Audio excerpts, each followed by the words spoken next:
Hey kids, welcome back. Today we are at the Yamnuska Wolfdog Sanctuary. We're going to go around and shoot some amazing animals today. Today's not about how to take pictures. Today's not about composition. Today's more about just documenting this amazing place and you guys coming along for the ride. Check it out, Yamnuska.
Today is not about the actual art of photography. It's more about documenting what's going on, giving a little love to this place that I think is incredible. Essentially, a wolf dog is some combination of wolf and dog, right? So how much wolf and how much dog is kind of the question, right? So a lot of these guys, when we talk about content, like if you look at these three out here, these are what we call high content wolf dogs. So over 80% wolf. So in fact, in terms of their appearance, their physical appearance, their behavior, and their biology, very much like a full-blooded wild wolf. That said, they do have a little bit of dog content, so there are some domestic dog attributes, a little bit. Here at the sanctuary, we have 43 wolf dogs in total. So with that, we have varying levels of content. So we categorize them in terms of high contents, over 80% wolf. So much like these guys, we have some that are in that mid-content range, so between 50 and 80. And then low contents are below 50. And that's all well documented on all of our enclosures, have biosigns, so you can go and kind of read about each one individually. How do you know that they're 80%? Yeah, great question. So there's kind of two ways to determine that. If you had to guess, most people would say, hey, a DNA test is the obvious answer. Typically, a lot of the doggy DNA tests on the market aren't worth the money. Okay. We have used the embark test, and that one seems to be fairly reliable. That said, we haven't DNA tested all of our animals. There's a couple reasons for that. I mean, it takes a few months for results, costs a couple $100 US.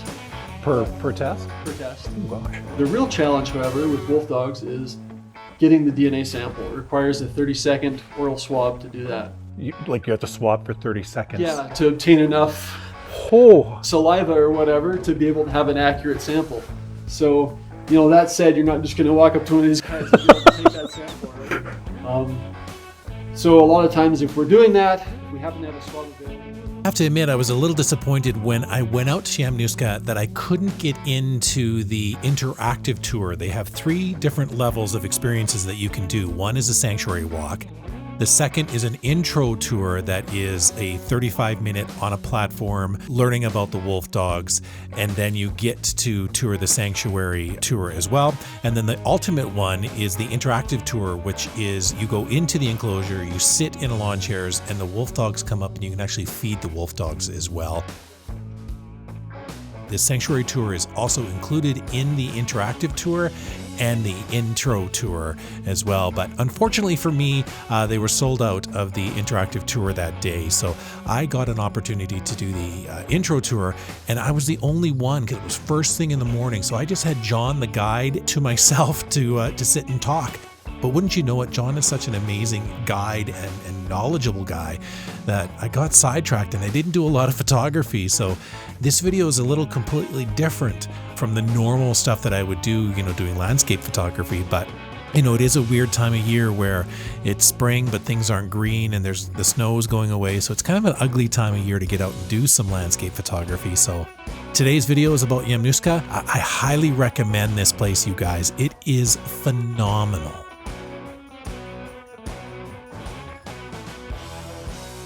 Really, here in North America, we've persecuted wolves, pushed them back to kind of the wilderness areas. Okay. Right? Unlike coyotes, which have adapted quite well to being around people, Right. often find them in our city parks, in Fish Creek, Nose Hill, you name it, in and around Calgary. Pretty large coyote population. Yeah, very true. But wolves are just not that tolerant of being close to people. Okay.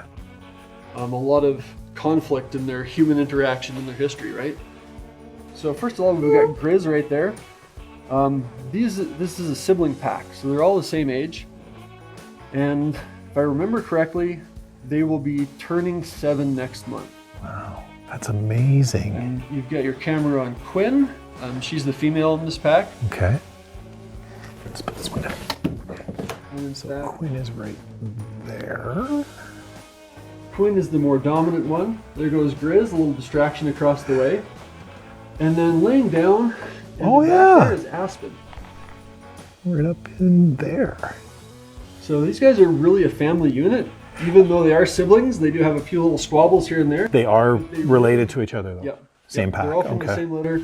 They're all direct siblings. It looks like the group across the way is getting fed, so a little distraction for them right now. Typically, wolf dogs are very territorial. The two just across the pathway there in Galatea have just been there a little over a month.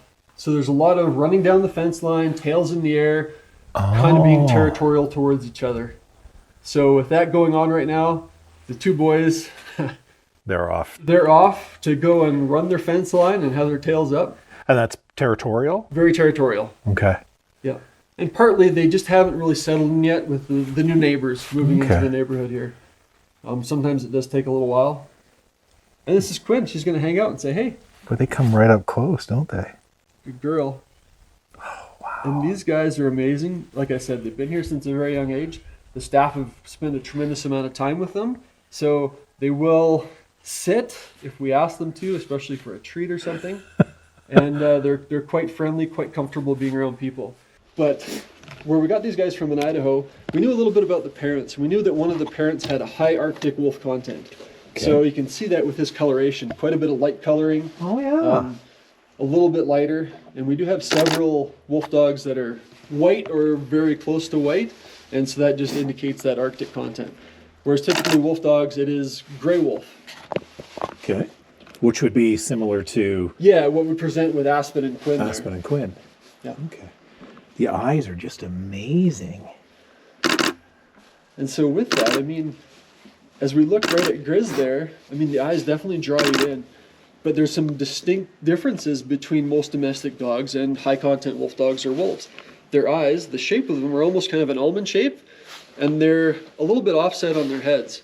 So the shape and position of their eyes is very unique to wolf dogs and wolves.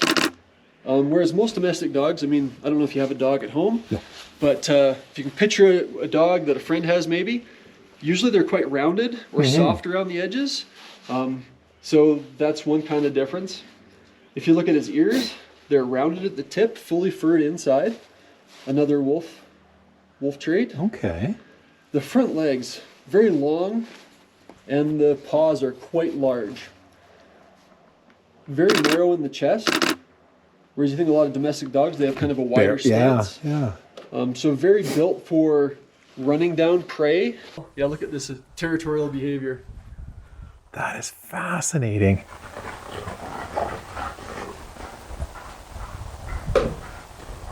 And tails up, Tails up. verbalizing.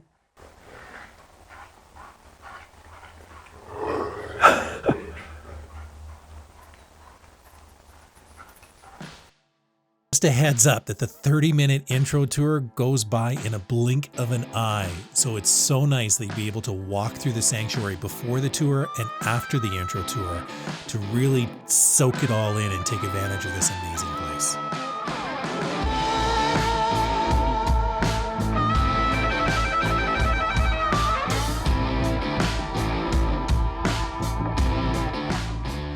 That was so cool. John is such a great guide. We've headed over to an area called Temple, and at 11:30 they're going to do an activity time, which is this enclosure over here. So we're gonna photograph it. 2.8 ISO 100. We're gonna go 1250 for a second. Well, we will get started here. Welcome to the temple enclosure.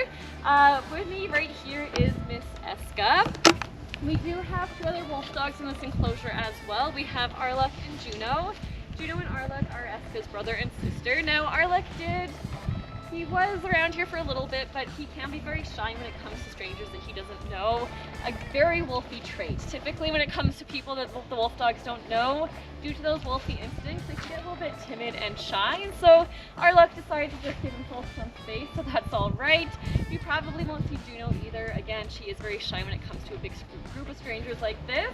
Eska, on the other hand, is so relaxed that she's doing yoga in the background. Eska is quite the curious gal. She's very bold, very brave, and she's very smart too. She knows that she gets some yummy treats on these activities, so she's always happy to show herself off, luckily. Now for the activity today, basically I have some very fun little interesting things for Eska to check out. Again, we'll see if Arlek comes and checks it out as well.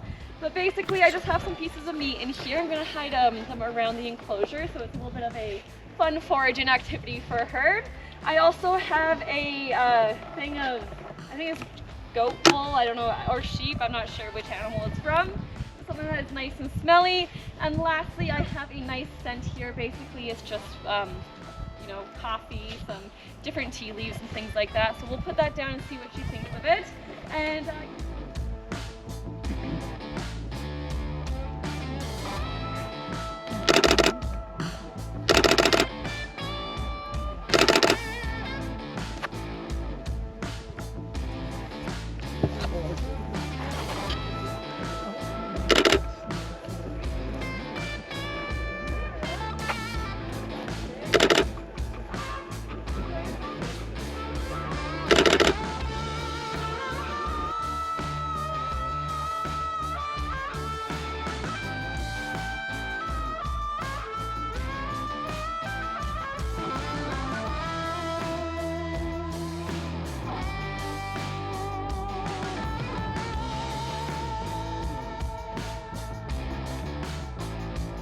And here it is, my favorite shot of the day. Just a wolf dog looking straight down the pipe of the camera. I absolutely love this shot. Those eyes are hypnotic. Wolves have always been, you know, for most people, a scary, dangerous creature that exhibit power and strength. And then behind me, just to my right, somebody coughed. This is the next shot that I got. A little bit of fear in her eyes. A little bit of trepidation. I just love this photograph. You know, the people out at Yamnuska are doing an incredible job saving these animals. I highly recommend you taking the time to drive out past Cochrane and spending the day out there.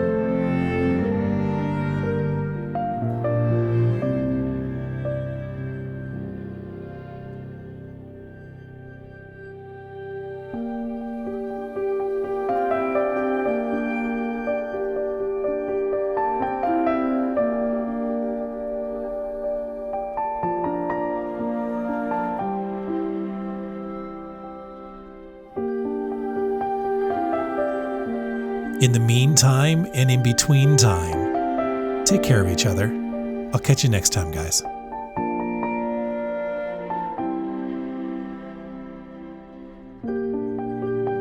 And as always, guys, please rock the subscribe button and ring the bells for notifications. We'll check you next time.